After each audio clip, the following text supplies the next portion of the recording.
ఒక్క విషయం చెప్పేది గుర్తుపెట్టుకోండి అన్న. మగవాడి జీవితంలో వానికి డబ్బైనా ఉండాలి దండిగా బతకడానికి. డబ్బు లేకపోతే వాన్ని అర్థం చేసుకొని సంసారాన్ని సరిదిద్దుకునే భార్య అయినా ఉండాలి.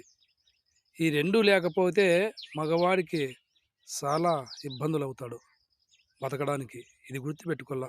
మరొకసారి చెప్తున్నా అర్థం చేసుకోండి. మగవాడికి బతకడానికి డబ్బైనా ఉండాలి. ఈ డబ్బు లేకపోతే మగవాడు బతకడానికి మంచి భార్య అయినా దొరికిండాలి.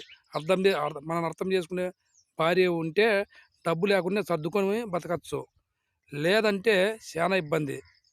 ఇంకొక విషయము, మగవాడి జీవితంలో ఏదన్నా సంపాదించుకొచ్చి ఇంట్లో నిలబెట్టుకోవాలని తీసుకొచ్చి ఇంట్లో పెడితే భార్య సరైనది కాకపోతే ఉండే డబ్బంతా జల్సాలకు అక్కడెక్కడ తగలెత్తంటుంది.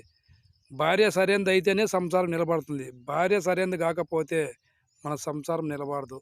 నువ్వు మగవాడు ఎంత సంపాదించినా కూడా భార్య సరైనది కాకుంటే సంసారం నిలబడదు.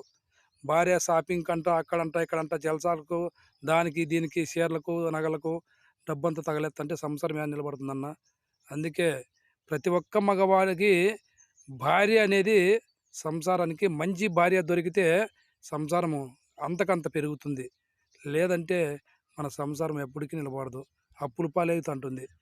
రూ. 10 10,000 సంపాదిస్తే ఆమె 20,000 ఖర్చు పెడుతుంది.